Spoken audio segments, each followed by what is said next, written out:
Good morning, welcome back to our channel স্পর্ধাস ভিয়া blog. নতুন একটি দিন, নতুন একটি সকাল, তোমাদেরকে অনেক অনেক অনেকখানি ওয়েলকাম। এখন বাজে 8টা। আমি ঠিক মতো ঘুম থেকে উঠিনি, শুনে তোমরা হাসবে না। আমি অনেক আগেই উঠেছিলাম, উঠে একটু ওর সঙ্গে এটা ওটা গল্প টল্প হ্যান ত্যান করে আবার কি মনে হলো লেপের তলায় ঢুকে গেছি, এত ঠান্ডা লাগছিল। যাই হোক, এখন একটু চাপ কম আছে, ওই জন্য এই ব্যাপারগুলো হচ্ছে আর কি। তো ভাবলাম ঘুম থেকে উঠে তোমাদের সঙ্গে একটু কথা বলি। আর এই যে আমার নিত্যদিনের সঙ্গী, আমার বেস্ট ফ্রেন্ড, আমার সব কিছু আমার ডায়েরি। আমার স্কুলেও একটা ডায়েরি আছে, এখানেও ডায়েরি। মানে ভীষণ, যারা আমার ডেলি ভ্লগ দেখো তারা হয়তো জানো যে আমি কতটা ডায়েরি কত কত কত ভালোবাসি। মানে এমন হয়েছে জানো, মানে এটা তো আমার মাথার কাছেই থাকে, ডায়েরি ছাড়া আমার হবে না। আমি আজকে সারাদিনটা কি করব না করব, আমাকে একটা শিডিউল রেডি করতে হয়, কারণ এতগুলো কাজের সঙ্গে যুক্ত। তো একটা শিডিউল না রেডি করলে আমার ঠিকঠাক চলে না। তো যাই হোক, আজকে বসে সকালে, সবসময় ওটা ক্যামেরাবন্দি হয় না যদিও, আজকে যেহেতু এখান থেকে ব্লগটা স্টার্ট করলাম, তো আজকে সকালে বসে এই যে আমার ডায়েরিতে লেখা হলো এখন আজ আর কাল কী কী হবে না হবে। স্নান করে ফ্রেশ ট্রেশ হয়ে নিচে নেমেছি। নেমে দেখি মা কিছুটা রান্না এগিয়ে দিয়েছে। তারপর আমি রান্নাগুলো করলাম, মানে রান্না কিছুটা এগিয়েছে, মানে মাছটা ভাজা ছিল, সবজিগুলো কাটা ছিল। তো আমি এদিকে এসে বাঁধাকপির তরকারিটা করলাম, সর্ষে পোস্ত দিয়ে রুই মাছটা করলাম। আর আজকে একটু আনন্দ বেশিই আছে, কারণ আজকে বিকেলবেলা কষারিয়া যাব। কাল 25শে ডিসেম্বর। হ্যাঁ, তোমরা 24শে ডিসেম্বর আর 25শে ডিসেম্বরের মিক্সড ব্লগটা দেখতে পাচ্ছ। মাঝে তো আমার ব্লগ করা হয়েছিল না, আবার ডেলি ব্লগ তোমরা এবার থেকে দেখতে পাবে। ওখানটায় গেলে আমার কোনো বাধা ধরার মধ্যে থাকতে ইচ্ছে করে না। যাই হোক, এখন বিকেলবেলা আমরা সবাই মিলে যাব কষারিয়া। 25শে ডিসেম্বর স্পেশাল এটাই আমাদের হচ্ছে, কষারিয়া যাচ্ছি। আর মানে ওখানে গিয়ে কালকে ফিস্ট টিস্ট করবো এইসব ভেবেছি। তো আমি রেডি হয়েছি, ওরা পরপর আস্তে আস্তে করে রেডি হচ্ছে। এই যে আরেকজন চলে এসছে রেডি সেডি হয়ে, আমিও রেডি হয়ে গেছি। ওর অ্যাকচুয়ালি ওই দিকে কাজ আছে, মানে ওই রসুলপুরের দিকটায়। তো ওই জন্য আমাকে বলছিল যে চলো তুমি বাইকে বসো, আমি আর একা একা যাব না। তো আমি বাইকে এগিয়ে এসেছি, আর ওরা পেছনে অটোতে করে আসছিল। চলেও এসেছি তাদের বাড়িতে। আর কালকে 25শে ডিসেম্বর সান্তাক্লজ তো আসবে। অ্যানি কি করেছে, রাত্রে ঘুমানোর সময় কাঁদতে কাঁদতে বলছে আমাকে সান্তাক্লজ এবারে কোনো গিফট দিল না, কিছু না, দেবে না, এইসব বলে কাঁদতে কাঁদতে একটা বটুয়া মানে একটা ব্যাগ ঝুলিয়ে ঘুমিয়েছে। আর কি হয়েছে, প্রতি বছর আমাদের মনে থাকে, এই বছর কিছু মনেও নেই যে ওর জন্য কিছু কিনতে হবে। তো আমার ব্যাগে কিছু চকলেট ছিল আমার তিতুনের কাছে, মানে বাড়ির সবার কাছে টুকটাক যা ছিল সবগুলো এক জায়গায় জমিয়ে ওইখানে ওর ব্যাগে করে আমি, মা, সোনাই 3জন মিলে সকাল সকাল যাচ্ছি। ওর ব্যাগে ওইখানে আমরা রেখে ঝুলিয়ে দেবো, দিয়ে বলবো যে সান্তাক্লজ এসছে। কি বলো তো, ও এখন আমাদের বাড়ির মধ্যে একমাত্র ছোট বাচ্চা আছে, তো ওর জন্য এগুলো আমাদের করতে বেশ ভালোই লাগে। এই যে দেখো, ওর ব্যাগটা আমরা নেমে ওই ব্যাগের ভেতর করে সব ঢোকাচ্ছি। আর না হলে ছোট থেকেই প্রতি বছর যদি আমরা একসঙ্গে থাকি, ওর ব্যাগে কিছু না কিছু আমরা ঢুকিয়েই দিই।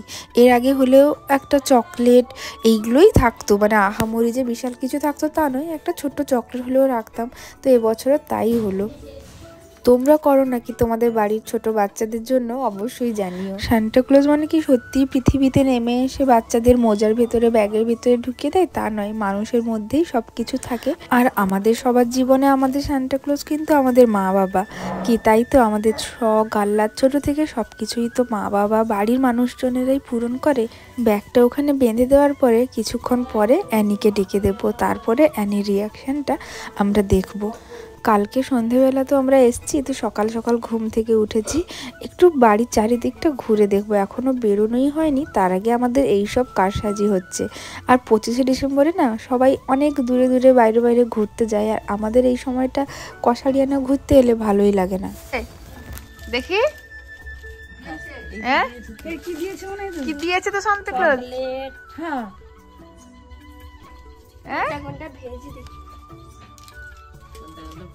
সব ভেজ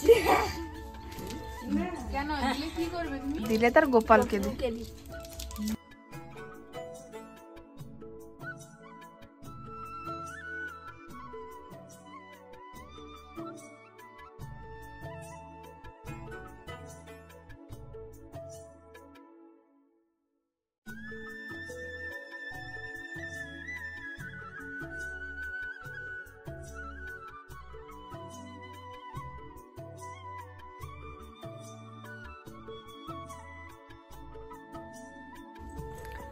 কালকে এসছি সন্ধেবেলা, ওই জন্য আর ব্লগটা অন করা হয়নি। তো চলো আজকে 25শে ডিসেম্বরের সকালবেলা থেকে ব্লগটা আবার অন করলাম। আজকে আমাদের ফিস্ট মানে ওই পুকুর পাড়ে রান্নাবান্না হবে, এইটুকু প্ল্যানিং হয়েছে। যাই হোক, ওই জন্য ভাবলাম সকালবেলা ঘুম থেকে উঠে একটু আমাদের মন্দিরটা প্রণাম করে আসি, এসে বাড়িতে ফিস্ট টিস্ট কী হবে ওই সব কাজে লাগবো। আর কালকে ভিডিও ছাড়া হয়নি, ওটার আবার এডিট করব। সকাল সকাল মানে আমার একদম প্রাণের বান্ধবী বন্ধু, মানে মাসি হয় সম্পর্কে, তো আমাদের ছোটবেলার অদ্ভুত একটা বন্ডিং, যেটা কাউকেই বলে বোঝানো যাবে না। তো 25শে ডিসেম্বরে আবার আমরা একসঙ্গে হয়েছি। তবে আজকে ফিস্ট করছি না, প্ল্যানিং আছে পরশুদিন ফিস্ট করব, দেখা যাক কি হয়। এখানে সকালটা বেশ ভালোই ঘোরা হলো, সব বন্ধু বান্ধবী সবার সঙ্গে দেখা হলো, বেশ ভালোই লাগে। এই সময় সবাই যে যার বাপের বাড়িতেও আসে। আর এদিকে এসে দেখি মা আমাদের সবার প্রিয় এই খুদ চচ্চড়িটা বানিয়েছে। এটা তোমরা খাও নাকি জানিও, আমাদের বাড়িতে এটা এই শীতকাল হলে মাঝে মাঝে হয়, মানে ওই কষারের দিকে গেলেই হয়। আর এদিকে আমরা পুকুর পাড়ে সবাই চলে এসেছি সকালে ব্রেকফাস্টের পরে, সব বাচ্চাদেরকে নিয়ে। আজকে আমাদের পুকুর পাড়ে রান্নাবান্না হবে। হ্যাঁ, আমাদের তো আবার মাংস টাংস হবে না আজকে, দেখা যাক পরে একদিন যদি মাংস টাংস কিছু করা যায়, হলেও তো পুকুর পাড়েই হবে। একটু পাড়ার দিকে বেরিয়ে গেছিলাম, সবাই কত সুন্দর ঘুরতে যাচ্ছে, সব টোটো অটো ভাড়া করে নিয়ে, সব দেখছি ভালো লাগছে। আর আমরা মানে সবাই এখান থেকে যাচ্ছে, আর আমরা কাঁথি থেকে চলে এসেছি এখানে, কারণ আমাদের এই কিছু কিছু মানে সময়গুলো এই গ্রামে বসে সুন্দর ফিস্ট করতে খুবই ভালো লাগে। তো আমরা এখন পুকুর পাড়ে আছি, পুকুর পাড়েই আজকে আমাদের ফিস্ট হবে। আজকে ওয়েদারটা কিন্তু 25শে ডিসেম্বরের সঙ্গে একদমই যাচ্ছিল না, মেঘলা ওয়েদার, মাঝে মাঝে বৃষ্টিও চলে আসছে। আমরা ভাবলাম যে ডিসিশনটা ভুল হলো নাকি, অ্যাকচুয়ালি যাতে ফিস্ট মনে হয় ওই জন্যই আমরা পুকুর পাড়ে এসে এই রান্নাবান্নার আয়োজনটা করেছিলাম। বাড়িতে তো প্রতিদিন এমনিই হয়ে থাকে। যাই হোক, হঠাৎ করে বৃষ্টিও এলো, ওটা নিয়ে আমরা আবার চিন্তায় পড়ে গেলাম কি হবে, আর প্রচুর ঠান্ডা লাগছিল। তারপরে বললাম যা হবে হবে দেখা যাবে, আমরা আর এখান থেকে উঠছি না, একটু বৃষ্টি হয়ে নিশ্চয়ই কমেই যাবে, কারণ ওই রকমভাবে বৃষ্টি হওয়ার তো সেরকম হবে বলে মনে হচ্ছে না, এই ঝিরিঝিরি করেই হচ্ছিল। ওদিকে মা দুষ্টুমাম উনুন তৈরি করছে, ওই ইট দিয়ে কয়েকটা ইট সাজিয়ে সাজিয়ে উনুনটা তৈরি হচ্ছে। আর এতদিন ভ্লগ দেইনি, তার জন্য আমি কিন্তু সরি চাইছি। অনেকেই কমেন্ট করছে দিদি তোমার কোনো বড় ভ্লগ আসছে না কেন। অ্যাকচুয়ালি ওখানে গেলে না আমার কোনো বাধা ধরার নিয়মের মধ্যে থাকতে ইচ্ছে করে না, মানে ওখানে গিয়ে যে ভ্লগ বানাবো এডিট করব কোনোই ইচ্ছে হয় না, শুধু মনে হয় সারাদিন ঘুরি ঘুমাই খাই। তো ওই কারণেই, নাহলে আদার্স কোনো কারণ নেই যে আমি কোনো কারণ আছে যে আমি ভিডিও করিনি, ওরকম কোনো ব্যাপার না। আবার কাঁথি চলে আসছি, ডেলি রুটিনে ফিরছি। এবারে তো আর বিয়ে বাড়ির সময় বলতে গেলে নেই হাতে, তো ওইগুলোতে আবার লেগে পড়তে হবে। এদিকে আমাদের সবজি কাটাও হয়নি, রান্না জাস্ট মাছ ভাজা আমাদের চলছে। কি হবে এরকম বৃষ্টি চলে এলে?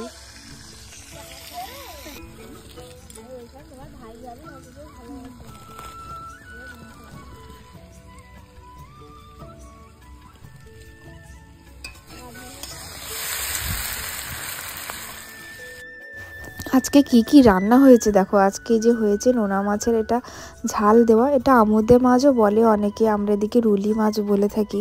নোনা মাছের ঝাল দেওয়া, রুই মাছ আলু ধনেপাতা দিয়ে একটা বেশ লাল লাল ঝোল হয়েছে। আর হয়েছে বাঁধাকপি চচ্চড়ি, কারণ আজকে ফিস্টে যেহেতু আমার দিদা খাবে, তো বুঝতেই পেরেছো চিকেনের তো কোনো বালাই নেই। আর ওদিকে শাক ভাজা হয়েছে, চালতা চাটনি হয়েছে, আর এদিকে সব বাচ্চাগুলো খেতে বসে গেছে। আর কলা পাতায় এরকম খাওয়ার আনন্দটা তো জানো, হয়তো বাচ্চাগুলো বাড়িতে অল্প ভাত খায়, অল্পই খায়, কিন্তু ফিস্টে যেন ওদের আনন্দ খিদে সব কিছু একদম বেড়ে যায়। ছোটোবেলায় কিন্তু আমরা এরকমই করতাম, এখনও করছি। আমার এখন বন্ধু বান্ধবগুলো হারিয়ে গেছে, যে যার ব্যস্ত, যে যার বিয়েটা হয়ে গেছে, বাট খুব মিস করি ওই দিনগুলো। আমরা একসঙ্গে কি করতাম বলো তো, বাড়ি থেকে একটা করে আলু ডিম পেঁয়াজ এরকম এনেই কিন্তু আমাদের ফিস্ট হতো। আর ওরকম যে টাকা ওরকম নয়, যে যার বাড়ি থেকে কিছু কিছু এনে ফিস্ট হতো। যাই হোক, ওদের ফিস্ট দেখে আজকে ওদের জন্য বেশি আনন্দ হচ্ছে। আমরা তো এখন বড় হয়ে গেছি, ওদের মতো অত আনন্দ কি আর আমাদের মধ্যে থাকবে। এদিকে আমার তিতুন বাচ্চাদেরকে মানে শাক ভাজাটা দিচ্ছিল, আর এদিকে সন্ধেবেলা ওদের জন্য কেক আনা হয়েছিল। বাচ্চাগুলো বাড়ির সবাই প্রভুজির এগলেস কেক, ওটা এখন বাড়িতে কেটে সন্ধ্যাবেলা খাওয়া হচ্ছে। যাই হোক, সারাটা দিন তোমাদের সঙ্গে শেয়ার করলাম, আর অনেক দিন ভ্লগ দিইনি, এবার থেকে তোমরা ডেলি ভ্লগ দেখতে পাবে। কেমন লাগলো আজকের ভ্লগটা সেটাও অবশ্যই তোমরা জানিও।